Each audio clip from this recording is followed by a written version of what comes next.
Today we welcome Andres Villegas, the President and CEO of the Georgia Forestry Association. We're glad you could join us on our first October UAC short take. Fantastic. Can you tell us a little bit about yourself and your organization? Sure. I'm Andres Villegas, and I head up the Georgia Forestry Association. We're an organization that's been around since 1907, and we represent the entire supply chain of the forest products industry. So everybody who's growing seedlings in nurseries to landowners who are putting those in the ground and growing them over a period of time, the forestry consultants who help guide that process over a period of years and decades, as well as the mills and the loggers and the truck drivers that help monetize and convert those logs and those trees that we grow into other things. And then we start the cycle all over again. Every year we're planting about between 200 and 300 million trees in the state. About a fifth of all the trees planted in the United States are planted in the state of Georgia. And so that's what we represent at GFA. And we want to try and make sure that everyone that's engaged in that process can do that profitably and sustainably over the next generation. That's a remarkable number of trees planted each year, and Georgia should be very proud of it. Absolutely. That's one of the things that makes us the number one forestry state in the nation. So we're very proud of that. That's fantastic. So what I wanted to talk to the viewers about is, even though we are in different industries, we share many same policy issue interests and same challenges. And we've been real proud of our partnership with Georgia Forestry Association for many, many years. And when we're down at the state capitol, we're pretty much in sync with our issues and what we need to talk to our legislators about. That's right. Yeah, it's important to have partners and what we call foxhole buddies at the Capitol to help us in those tough fights, especially as the urban vote continues to grow. It makes our industries a little bit more, marginalized in terms of votes, and obviously any connection that we can have back between urban and rural communities, and you guys play a really key part in that. Making sure that people understand where the things that they need for their survival, their comfort, and their progress come from is important. So we appreciate the partnership. Right. Educating our policymakers is extremely important for our industries. Some of the collective efforts we've worked on the last year or so are one of the major challenges of many, many industries, and that is labor. It's a really tough one, and we work together in the Senate Study Committee to talk about the issues that we were having with labor. And can you tell us about some of the issues that you have in your industry? Sure. Labor is a constant challenge for us, really at two different levels. One is at the kind of operating and manufacturing level.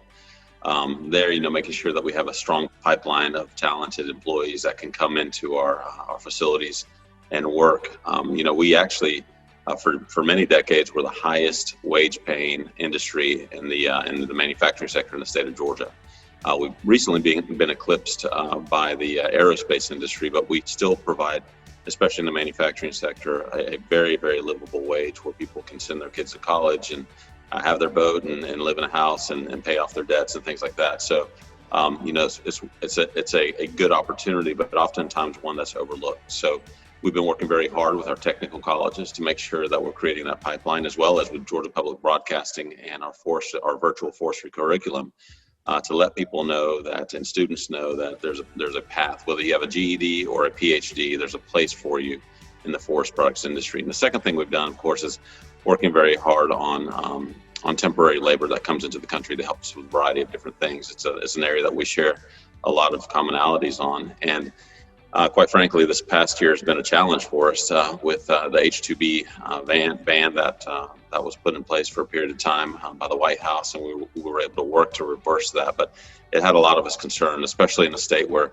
a lot of the trees that get planted depend on that migrant labor force that comes in, and is unlike a lot of other industries that use migrant labor, ours is one where they move from community to community on a weekly basis. And so there's a lot of nuances to forestry and agriculture and our need for temporary labor, and oftentimes trying to take the time to explain that to folks that can make a difference in changing policies is a bit of a challenge. And so we appreciate the ability to work with you, and also to kind of elevate that voice and make sure that at every level, be that local, state, or national, elected officials understand the importance of temporary labor to our sector. And as you know, and I've been with you in Washington and here at the state capitol, you do just a tremendous job once you can get a hold of that person and sit there and talk to them and explain the situation, and then the light goes off. They have a greater understanding. So we appreciate all of your efforts, and what a great job you do with that. Tax policies on inputs are another very big issue. And I know that we've worked on those this year. I think last year, probably every year, and we'll have to continue. That's right. Yeah. Can you tell us what some of those things that you've done? Sure, recently? Absolutely. And over the years, it's been a variety of things, whether it was energy inputs or other elements. One of the most important things we can do in the state is really to keep what we've got. And in Georgia, we produce our output from the forest sector is about $36 billion.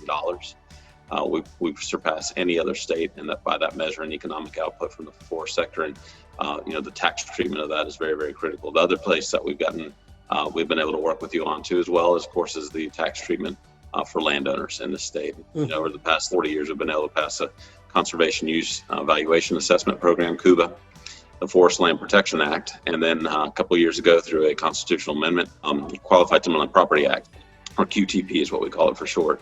And all of those address the ability for people to own timberland. We've heard it over and over and over again from thousands of landowners who've said, if it weren't for those tax programs, we would not be able to own timberland in the state of Georgia. And that's important because there's about 450,000 timberland owners in this state. And so that role on taxes, both on the manufacturing side and inputs, as well as on land ownership, is really a critical linchpin in our ability to operate and function. Yeah, getting those put in place is such an advantage for those landowners and for our state as well. And finally, something we're looking ahead and something seems to be we're working on both the national and state level are truck weight limits. And I think that many people probably don't understand what's the big deal about truck weight limits. So tell us, what is it? Sure, absolutely. Well, Georgia's at a competitive disadvantage compared to everybody else. Imagine if you were going on vacation and you had a Suburban and you had a family of 5, but you could only put 3 kids in it. So somebody else has to drive another car with the other 2 kids, right? That's essentially what happens. Whereas if the family in South Carolina and Alabama, Tennessee, and Florida, they can fit all their whole family into the Suburban and go to the beach, right? We're at a major disadvantage when it comes to that. And so it increases our cost. It makes us less efficient. And at the end of the day, for an industry that needs to be globally competitive to survive, it makes us less competitive against our neighbors. Over the past 3 years, we've actually invested heavily in understanding the dynamics around truck weights, around road damage, around efficiency, around routing, and a lot of good work that's come out of the University of Georgia that's helped us really position what we hope to be in this upcoming session a win-win-win. We know that the last thing we need to do is to cause more damage to roads and increase costs for counties, and so we believe we have a solution for that. We also know that public safety is critical and that we need to make sure that we are reducing the risk to the public and not increasing it. And so we've also found a solution for that. So very, very different than where we were 3-4 years ago. We have actually a solution that helps industry, helps public safety, and will help our counties too as well. And this is an innovative approach that we have never tried before, but also gets us not only to an equal footing, but also maybe a more competitive footing with some of our neighboring states. But all of that is based off of sound facts and data and scientific research and policy research that we've invested in over the past 3 years to really get ready to be able to have an intelligent conversation about the future path of truck weights. And so it's not an easy conversation. It hasn't been in the past, but I think that partly is because we were, at least from the forestry sector, we weren't as prepared as we needed to be to help address the concerns that politicians, whether that be at a county level, the state level, or state agency level, needed to the concerns that they had. So I think we'll take another approach at it and see if we can hopefully have a better result. Certainly, it's a multifaceted issue, and now. It's baby steps. You've got to arm yourself with the right ammunition to get in there to get it done. And we appreciate all your efforts. in that regard. Well, we really enjoy having you, spending time with you. I always enjoy speaking with you because I think you're so eloquent, and you, like with your analogy with the suburban and the family. Okay, I get it. It makes it much more easier to understand. Thanks Absolutely. again. I look forward to working with you in the future, and stay healthy. Have a great day. Likewise. Thanks to you. Thanks for the partnership. And we look forward to working together in the future. Take care. Thanks, Andres.